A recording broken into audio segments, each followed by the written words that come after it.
Mythic freaking Mischief. I've got everything there is to get for this game because I think it is incredible. But what this game is this is essentially an abstract strategy game, but it's an asymmetric abstract strategy game.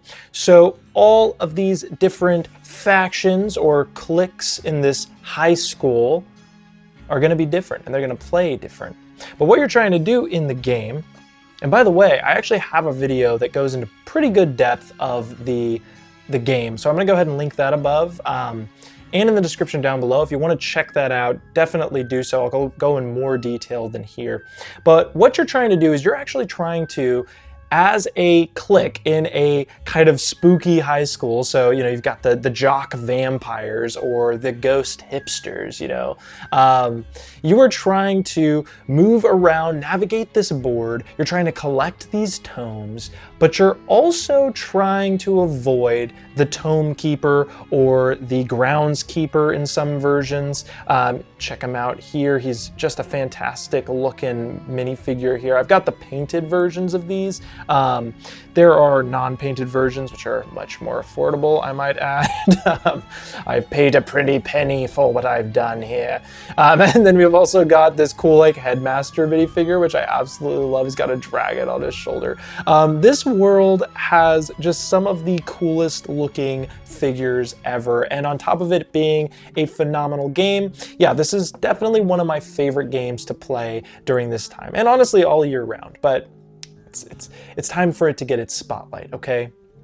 So you're trying to navigate the board, and each of these kind of cliques, they have ways to move walls around, they have ways to move other players' figures around, and ways to move their own figures around. And those are the three things that make them very unique. So for example, the werewolves are actually going to be throwing the other students, trying to get them in front of the tome keeper so that the tome keeper catches them.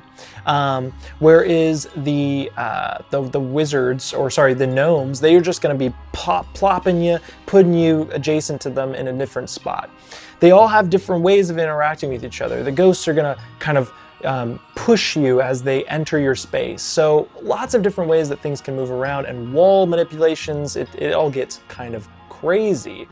But what you're trying to do is you're trying to create a path that the tome keeper is going to walk on, and because he's going to be walking from these points, number 1, number 2, then number 3, and then he's going to do that again, and then the game's over. But as he walks from point 1 to point B, you can kind of move walls to determine how he walks.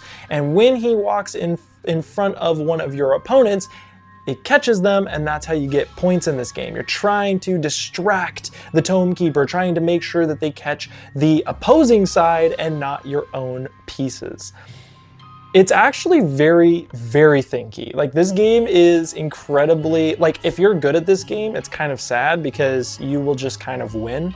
So if you don't like that already, if you're not super into games like chess, this probably isn't gonna be for you. However, I will say this one's kind of harder to solve because these factions are so unique.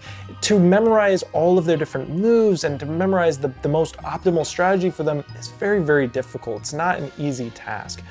But I think this game is absolutely fantastic. There's a solo booklet which you can open up and kind of work through the solo mode. There's also these puzzles which are called 3-catch puzzles, and where you're trying to basically, you put a certain setup and then you're trying to solve the puzzle on how you catch all 3 of your opponent's pieces. Those are so much fun.